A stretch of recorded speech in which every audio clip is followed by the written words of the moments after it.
And before we proceed, I want to welcome my beautiful class, that is physical, that are with us here in our physics lab.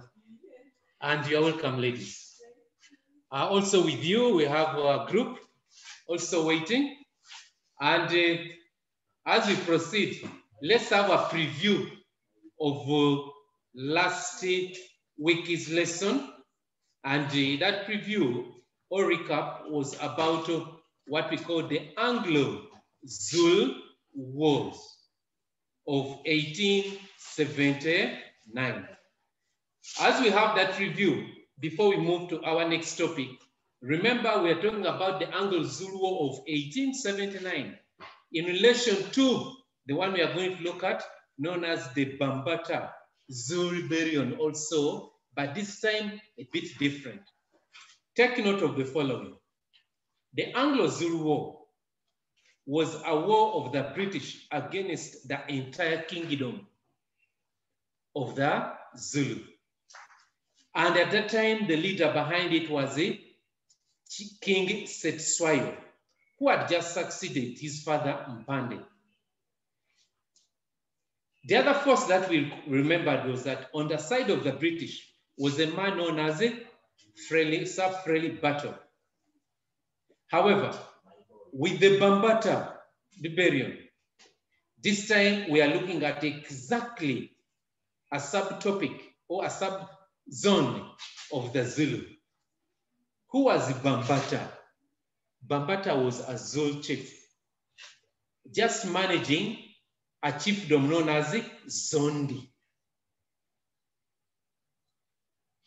Remember, I told you, the Anglo Zul War of 1879 was managed by S.3, who was a king of the entire Zulu kingdom. The Bambata Rebellion of 1906, this time was sparked off by none other than Chief Bambata of the Zondi. The Zondi were just a chiefdom which made up what we call the Zul Empire or the Zul Kingdom. So we are looking at the two in relation to the years.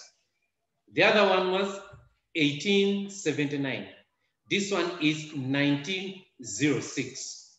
If you want to remember this very well, try to relate it to the Majimaji Rebellion in Tanzania of 1905 to 1907, or relate it to the Nama Herero resistance of 1906 to 1907 among the Germans in Namibia.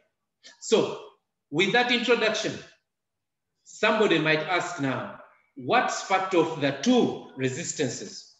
And when we talk of the two resistances, we are referring to the Anglo Zul War of 1879 and the Bambata Uprising or Rebellion of 1906. I want you to find out of the two, that's your research, what could have caused this. However, we shall make it easy that on the Bambata Uprising of 1906, it was all about one man, that is the Bambata himself, who refused to pay poll tax and also who was against the methods of collection. In other words, we can say that our own Bambata is the equivalent of Chief Awich of Paira, who also was so angry against the British in Acholi land. And because of that, we should not forget how this Chief Awich of Paira could be the equivalent of Bambata. Can you mute, please? Can you mute, please? Now, let's look at another name. The Bambata Rebellion, and also the Dankane. Kabachunga, mute. Thank you. So you can say that the Bambata Rebellion can also be referred to as the uprising of the Zondi against the British. And I told you that Zondi was a chiefdom that made up what we call the Zulu Empire. And take note, there are different names that will be used by examiners or UNEP, whereby they will try to say, why did the natives of Natal fight against the British in 1906? Automatically refer to the Bambata Rebellion. Or they will say, why did the Bambata, Chief Bambata, fight Duncan Mackenzie, the British commander of the British commander? Or even they will just say, why did the Bambata conflict with the Duncan Mackenzie? Duncan Mackenzie was the commander that led the the rebellion against the Bambata of the Zondi. Then there will be also this one. Somebody will also say, why did the British conflict with the natives of Zululand in 1906? All those are giving us an approach to the Bambata rebellion. We go to the next stage. The next stage, they say, what could have sparked this off? What could have sparked this off could have been anybody's idea. But the fact is, the killing of the 2 policemen by the Zondi people could have annoyed and angered the British. And because of this, the British also retaliated. In other words, they revenged by killing the 2 suspected Africans who were shot dead. This sparked off the Bambata rebellion. But of course, there were underlying factors. And I've always told you that when you look at underlying factors to these resistances, we look at what we call the long-term causes and the short-term causes. Or we look at what we call the long-term causes and the immediate causes of the Bambata rebellion. But let's look at what we call the immediate, but also in relation to what sparked it off. We are told that, if I might bring attention to everybody, that anybody in a resistance first considers the forces that are being marginalized. When you look at the British and the British and the Zulu, indeed it is the Zulu that were being marginalized. Why? The British had followed the Boers into Natal. And I told that Natal was what we call the Zululand. And because it was the Zululand, it meant that the British were following the Boers where they were going. But in so doing, they were conflicting with the Zulu. So we can say, point 1, I remember I told you that you should have your pens right. The Zulu wanted to regain their independence. Another word for independence, we can say self-rule. And because of that, they had to go to war. Point number 2. Point number 2, the need to reunite the Zulu. The Zulu wanted to come together after the disintegration of the Zulu kingdom under Dingane, under Mpande, and probably under Setswayo, especially after the defeat of Setswayo's battle at Urundi in 1879. Point 3, which also I told you take note during here, the deportation of Setswayo. After the defeat of the war of 1879, Setswayo had been deported to the Cape and eventually to England or London. This annoyed and angered some of these people, especially the Zulu under Chief Bambata. This one reminds us of the deportation of Kabaka Mutesa I in 1953. If you remember the Kabaka crisis. He was also deported to England, and the Baganda became so annoyed and angry. So this was a British system for all possible challengers, especially those who resisted them. So the deportation of Setsuayo to eventually capture, taken to Cape, and then deported to London could have been another reason for this particular war. We go to point 4, and we said the British alienation of African land. Alienation of African land is when they took over the land that belonged to the Africans. This angered most of the Zondi people. The Zondi were part of a chiefdom of the Zul Empire or kingdom. So it also annoyed them. Otherwise, we are looking at points that we might have repeated, but they're worth explaining. So when the British grabbed the African land, this caused the Bambata to rise against them. We look at point 6, forced labor.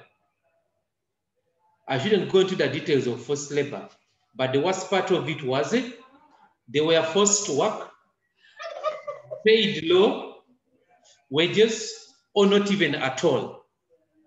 This also annoyed and angered the Dutch, sorry, I beg your pardon, the Zulu. Besides that, we looked at the early success of the Zulu Wars. For example, the Zulu had defeated the British in the Battle of Isandarwana, 1879. So Bambata thought that he could also succeed in this particular war. That's why when the first magistrate tried to attack or to force Bambata to pay the poll tax, he reacted by killing again 3 of some of the British officials who had accompanied the chief magistrate, who had gone to collect poll tax. So he thought that was it. He thought it was successful. So this could have also made him to continue to resist the British. We look at point 7. The Zulu were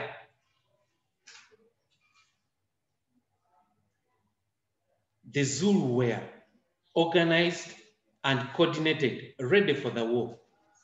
Why? Under Chief Bambata, he had a better advantage. Why? Because he had one fact to his side. He caught the British unaware, almost in relation to the situation of our great Chief S.3 when he was fighting the Zulu against the British at the Battle of Isandarwana. Candidates take note that our preparation by these African states, especially the Zulu, gave them an advantage against the unprepared or surprised the British. And this is possible in any war, as long as they are organized and prepared. But remember, somewhere, we're going to look at why the British eventually defeated the Africans, and we shall see something to do with the lack of coordination. We can look at point 7 in relation to the taxes. The key point for the Bambata uprising, ladies and gentlemen that I know who are there, was the issue of the poll tax and the method used. Something equivalent to the uprisings in Tanganyika, the Abushir, Mukwawa, under the Bahehe, and the Majimaji. The first taxes on the Africans sparked off this Bambata rebellion, especially with the poll tax. It could have been better, but it was even poor collected. The methods were brutal, merciless, and ruthless the way they were applying this. And most Africans were not prepared for taxes because our society, before the coming of the white man, survived on taxes, but not forced taxes. Let's look at point 10. Let's look at point 10. The intending rumor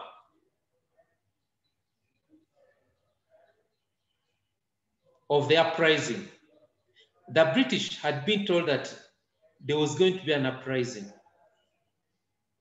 And because of that, they got excited, overwhelmed, or there was anxiety. And they started preparing also for this war, though it caught them off guard.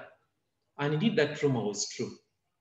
As we shall see later on in the course, when Bambata and some of his tribesmates and other chiefs decided to go up in the mountains to fight the British.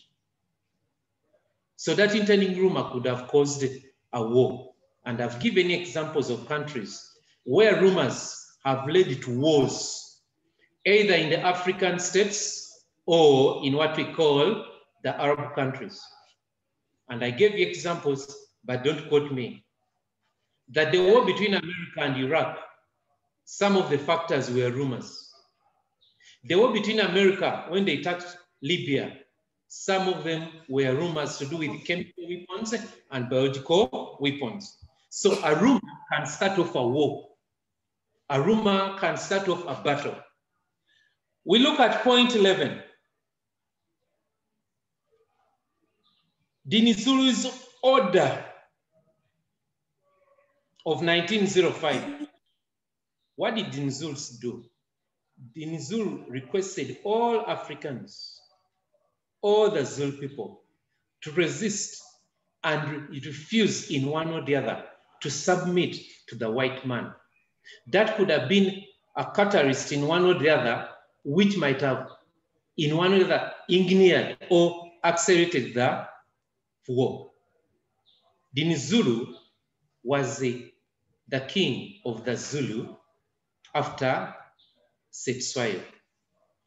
However, Bambata was just a chief under Dinizurus. I've made that explanation very well. To get it right, for those who are not with us, I once again said that the order of the kings in Zululand were in this line. Senzangakona was a chief. He just led a chiefdom. But Senzangakona was the father of Shaka. And Shaka was the first king of the Zulu kingdom. So from Shaka, we have Dingane. After Dingane, we have Mpande. After Mpande, we have S.3. And after S.3, we had Dinizurus. And as I said, Bambata was just a chief of the Zulu kingdom under Dinizurus. Point 12, we looked at the regulations passed by the British. What were these regulations? Some of them were to do with whereby these people were not supposed in one or the other own guns. Whereby some of these people were supposed to pay taxes. All these were regulations that the Zulu did not like, or the Zulu were not ready to accept. Any regulations against the Zulu people was a violation of their rights and the independence. And as I said that this point to do with the Bambata, we have 36 points that caused the Bambata uprising. And when you refer to most of your notes, as I told you, and in the summary, some of them are true repetition of other causes of war.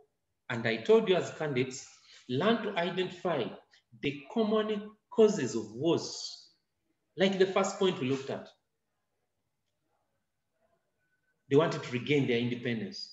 So when I skip some of the points, it will be in the interest of time, but I'm picking out the key areas that need an explanation and also some kind of elaboration. So Bambata again led the Zulu in 1906, purposely because he wanted to protect the Zulu people. And when you talk about protecting the Zulu people, his response was war against the British. And somebody might ask, could Bambata do it himself? He did not. He did it with the assistance of some of the Zondi people. Don't forget that chiefdom, the Zondi people. And why I say the Zondi people, when their cattle was confiscated by the British, this was enough for Chief Bambata to protect his people, because that was the cause. And I told you in the wars of the Zulu, or in the wars of Southern Africa, when we are looking at all the societies, like the Kafil Wars of 1779 up to 1879, we call them the 100 Years Wars. It was land and cattle, it was land and cattle. So even when you go for these causes, plus my candidates in class, take note, it was always about cattle and land. So the Kafir Wars were an example, known as sometimes also we refer to them as the Zosa Boer Wars. We look at point 14.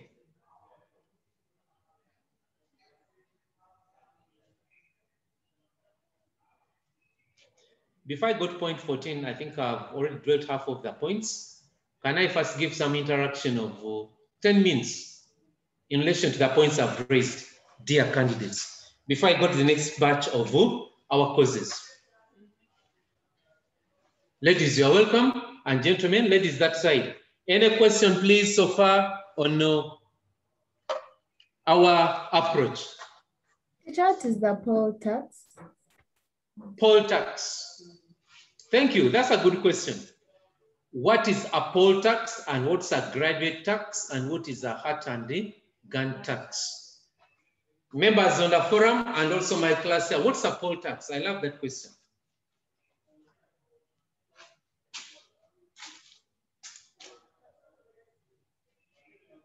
Poll tax. I'm waiting for anybody before we proceed with the rest of the class. What is... We know hat and gun tax. Yes, what is poll tax? Shall only know hat and gun. I agree. We know the hat. No. That's why we ask. We only know hat. Poll tax was the taxation that was given to an individual. Okay?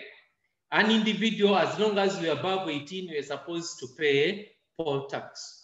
And this poll tax also was related to a situation that in case the government lacks some money, it needs poll tax. But also in Uganda, we had what we call the graduate tax. So poll tax in Southern Africa was equivalent to graduate tax, a personal taxation that is levied from each individual. But also in the same way, you could find that others went to a certain level, that even is part what we call the gun and hat tax. What was the gun tax? Tax on a person who has a gun. You had to pay taxation. And then a hat. That was counting each hat in a homestead that it had to pay taxation. All this was introduced by the British, both in East Africa and Southern Africa. But still, if you have any lady there, can you ask Mr. Google, and you bring that answer later on, what was poll tax? Another question before we proceed, ladies?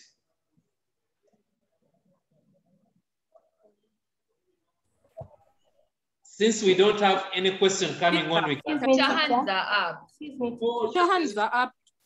Come on, 95. Apart from the laptop, let somebody come. Yes, please. Is the head tax the same as the poll tax? Come again? Is the head tax the same as the poll tax? I love that. Thank you. That's the equivalent of poll tax. Poll tax is the same as the head tax. Why? Poll tax is paid by an individual, somebody above 18, depending on the country. And in Uganda, it was all removed because with the new government, because it was sending so many people to prison. It was sending so many people to, they're being incarcerated in prison because of poll tax or graduate tax. So that could be the equivalent to that. Thank you very much. Clarissa. Clarissa, you have a question? Yes, teacher. Okay, at first we see that when the British come in, one of the reforms is creation of the black circuit courts, which help the Africans in the way that they have to be paid well and their living conditions have to be good. And now we are seeing that these are the very people who are forcing the Africans to work hard and not paying them. How come? That's very true, Kalisa, but they were doing that without knowing the expenses they would face in the administration of those regions, especially the Zulu kingdom. So they ran away from the reforms they had introduced against the Dutch. All those British reforms, some of them were null and void, as we shall see, when even they make what we call the Union of South Africa in 1910, when the British again turn against the Africans and they unite with the Boers to make them suffer. So for them, the poll tax or any form of those forms, any form of those taxation, they were introduced to make their cost cheaper and they don't face the, what we call the administrative costs. Melissa? Melissa? Your hand is up, Melissa. Melissa K. Melissa K. Your hand is up.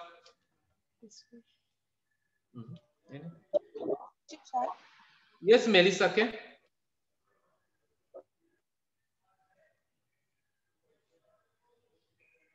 We are waiting. Coordination or connection? Melissa, waiting for your question before you proceed.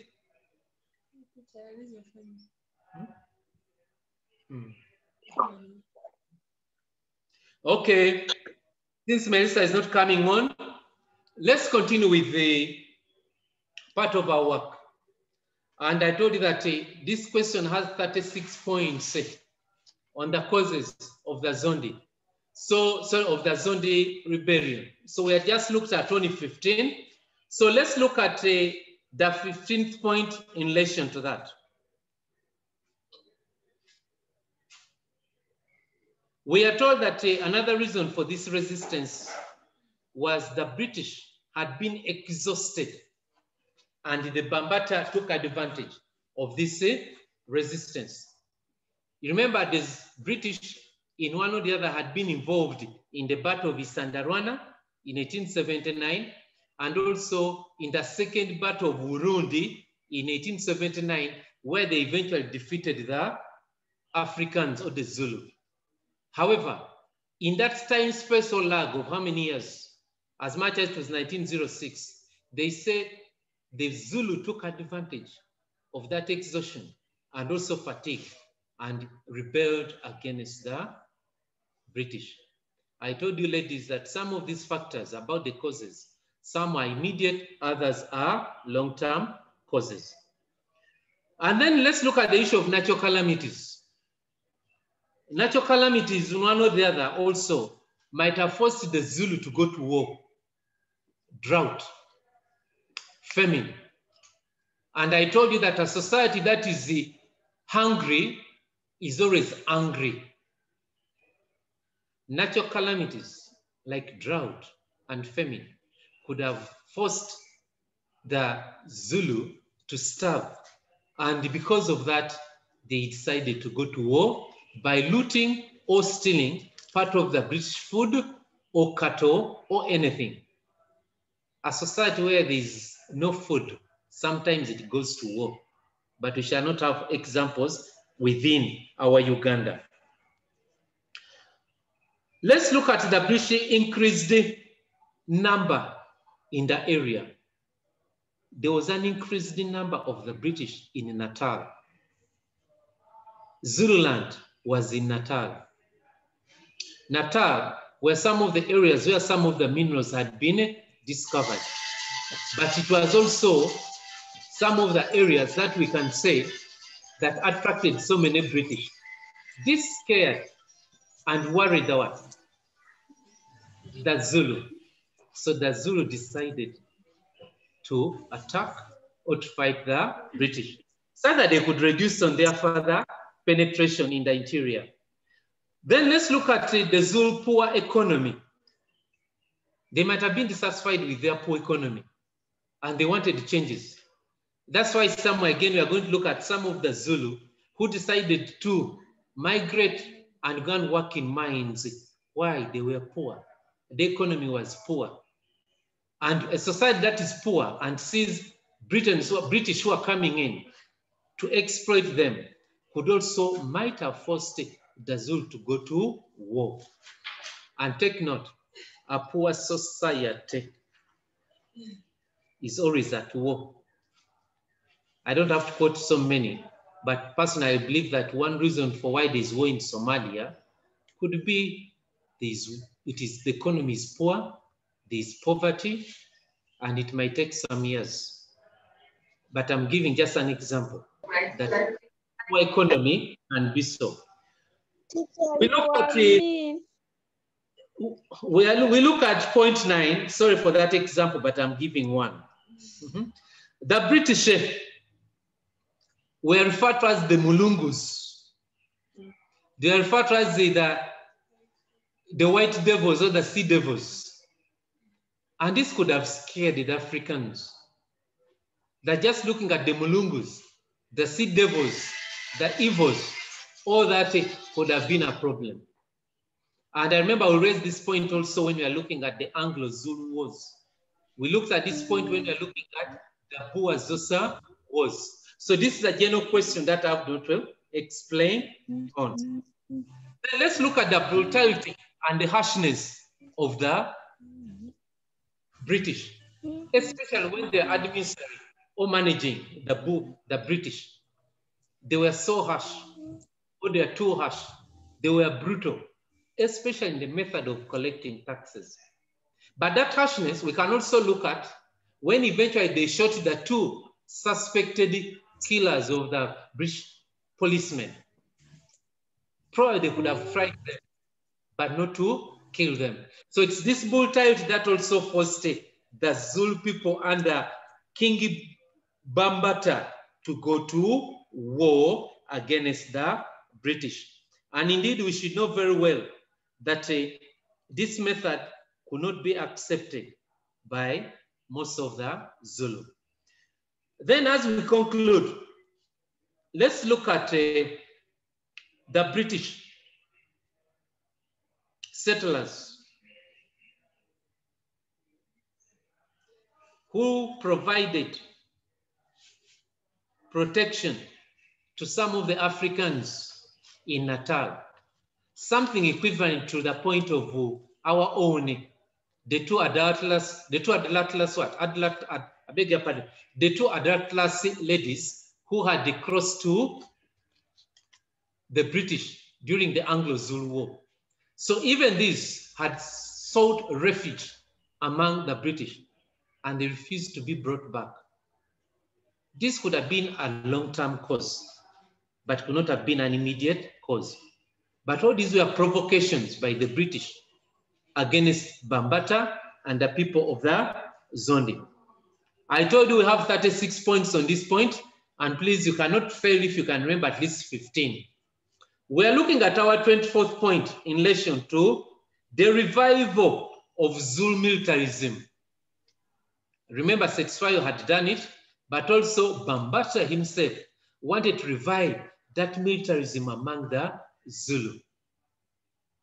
This also awakened the Bambata Uprising of 1906. Of course, when you talk of militarism, we are referring to the revival of the edge regiments.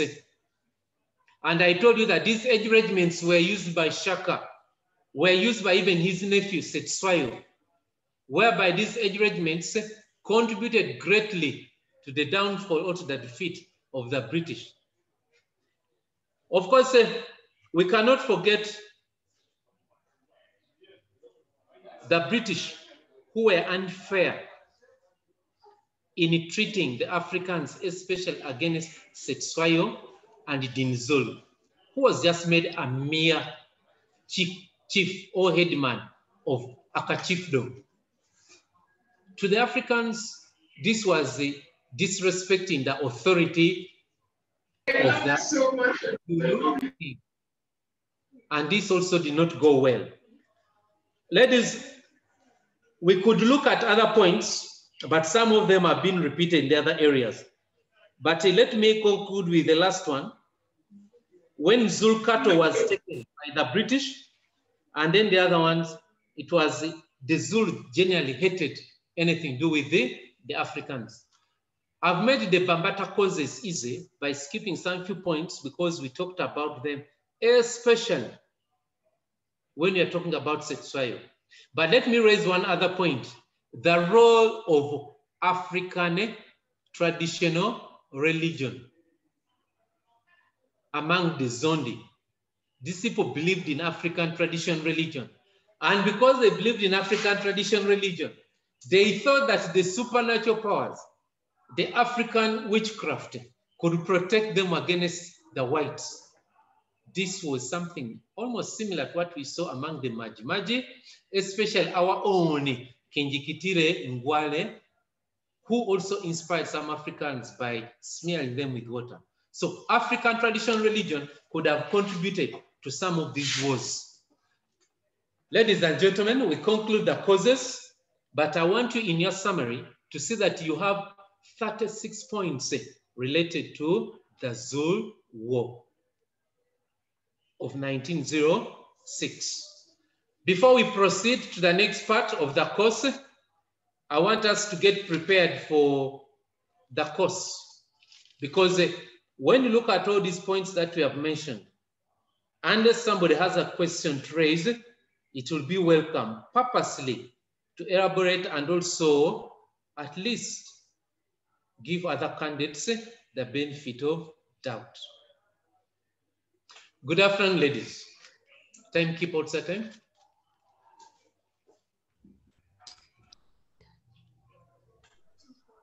Yeah, it is exactly 40 minutes past 2, and we had the first 30 minutes. The first 10 were for interaction. Any questions on causes, please? Teacher. Yes. Teacher, you said the Zulu naturally hated the Africans. Is it like when it's supposed to be the British? Come again, please. Before you said that the Zulu naturally hated the Africans. Then it's supposed to be the British.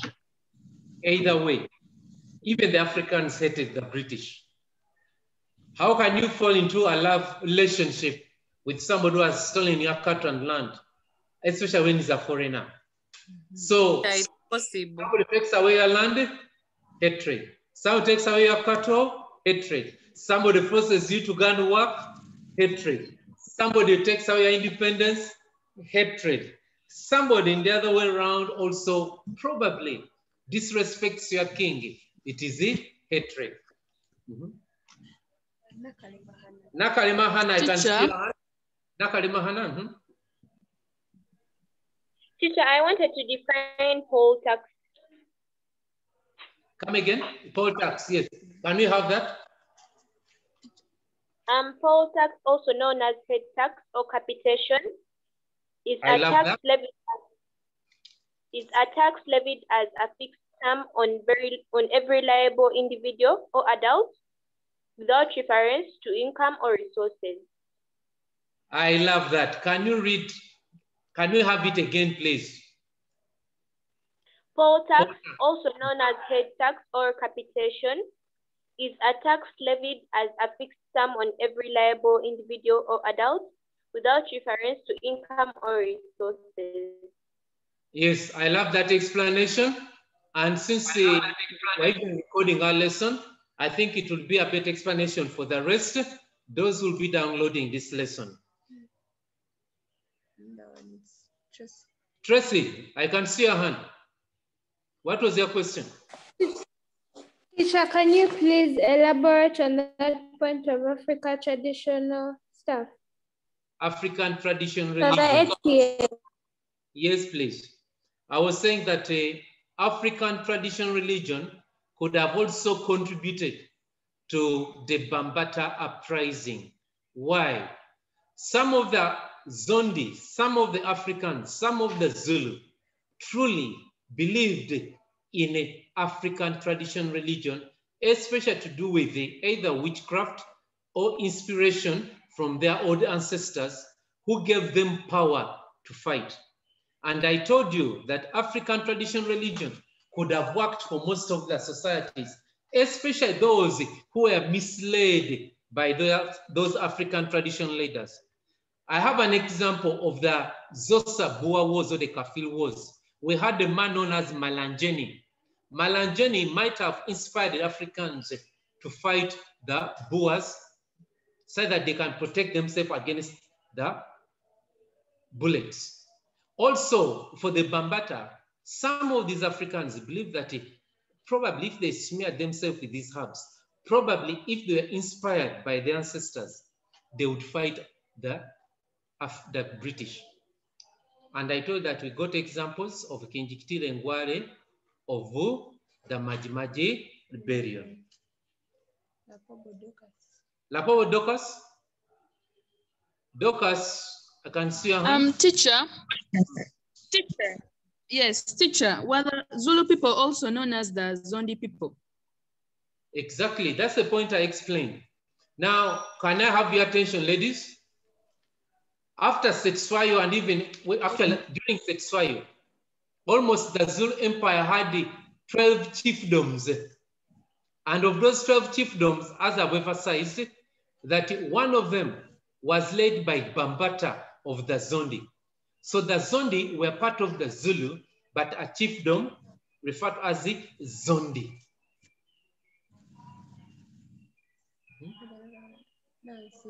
Nancy Berraul, I can see your hand up, please. Question? Teacher, there's this part where they're like unmarried people were to pay £1 tax per month. Yes, please. From what age were those people? What age were they considering? I think if we go by the societies of Southern Africa at that time, we can assume that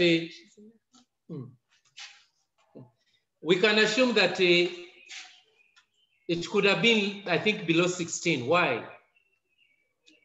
1906, I don't think those people could have talked of 18, though for us in Uganda, the age of consent, the age of understanding is 18. In the United States, it's 16, but I'm sure there are some countries where it's even 14. So I'll have to do my research on that. What was the age of consent to pay that marriage tax? And still, may I ask somebody that side, since I might not allow my class here, can we ask Mr. Google, what was the age fee? What was the age bracket to pay that marital taxation? I would have done it just now, but probably I'll ask one of my candidates to Google also, and we get that directly. Otherwise, personally, I would think it was below 18 or between 18 and 14. Okay. As we conclude, we are going to look at the course. We are going to look at the course. We are going to look at the course, and the course is very interesting, ladies. The course of the Bambata resistance had 2 stages. And these 2 stages, we can say the first stage was in January up to June. That first stage of January up to June brings in Chief Bambata of the Zondi himself, turning his guns against the British, in particular, the Chief Magistrate. I have that somewhere on the blackboard, those who have not taken note of the course. And what we note is that the magistrate had gone to collect poll tax among the Zondi people. But the man behind this refusal was the Bambata himself, and that was the target. In refusing to pay that poll tax that we have just talked about, some of his own men also rejected. It's in relation to that the 2 policemen were eventually killed by the Zondi Zulu people. However, the British were so furious, they sent a force that eventually captured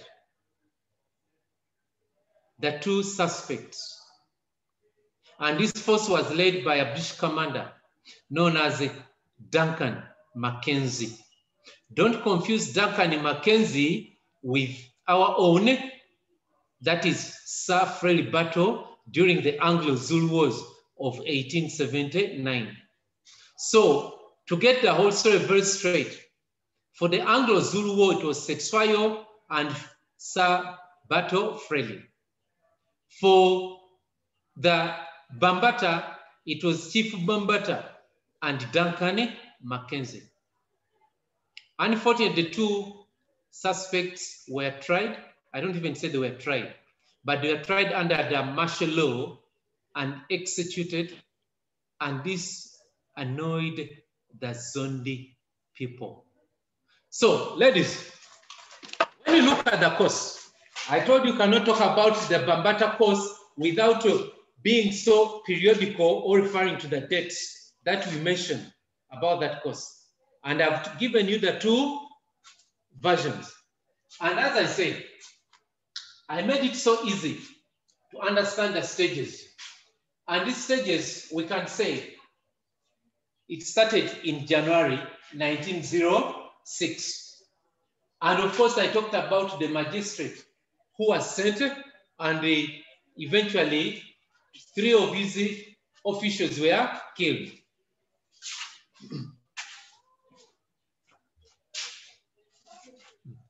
A moment, please. A moment as you look at what's in the blackboard.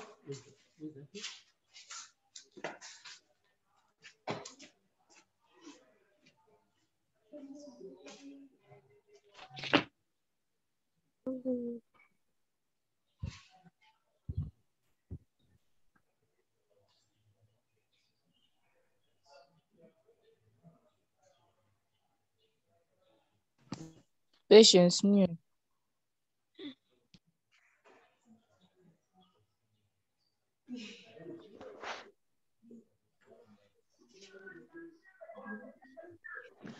Patience, mute.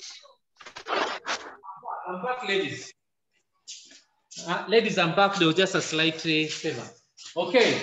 In that line, as we conclude the course, I told you that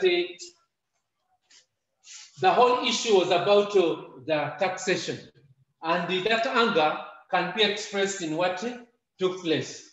And the worst part of it was the methods. Okay, the methods used might have angered most of these people, and because of that, the 3 were shot. In that course, I have elaborated about the 2 policemen who were killed, and of course, we talk about the martial law that was introduced. And that one also I want to ask my colleagues that side, my students, and my class here. What is martial law? Martial law is not curfew. Martial law is when they bring in a situation of what we would have called a state of emergency.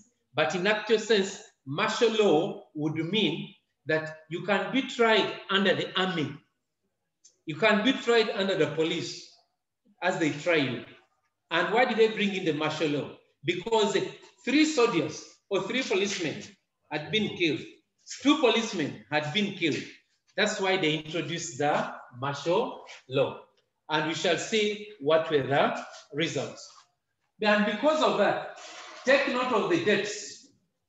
What happened on February 19, that's April 1906. I want us to focus on the months as they go in that particular area. And then also I mentioned some of the dates, 3rd April 1906. This man called our own was captured. But that one, of course, before he went to the mountains. And also, we look at a situation of the uprising, the 2nd phase. We are told that Bambata, having been searched for, eventually organized his forces and went to Dendala hills or in the mountains. And while there, unfortunately, his stay was short-lived. Mackenzie organized a force of the British, and they went and captured Bambata with his friend Kaki, and eventually some of the supporters who were loyal to the royal graves of the dead set soil. But that one did not mean it was the end of the resistance. Later on, we are told that a group of the Zondi between Tugela and of course, what we call the Blue Mountains organized themselves and started to fight. That is the second phase now. Organized themselves and started fighting the British. But the British, we are told, were taken by surprise, but they eventually managed also to subdue this separation between, subdue this resistance or suppress it between July and August. And this might have marked the end of the Bambata resistance. But let's not forget, Bambata and this group were all killed. And we are told that over 3,000 Zulu warriors were killed in the same line, which meant the British took advantage of this resistance by sweeping it up to the end. I want to conclude by saying the first stage of the Bambata resistance was from January to June. And that was precisely fought by Bambata himself. The second phase was from July up to August. But we can say by September, most of the would-be suspects of the resistance were arrested and eventually tried under the martial law, and this concluded the end of the Bambata resistance.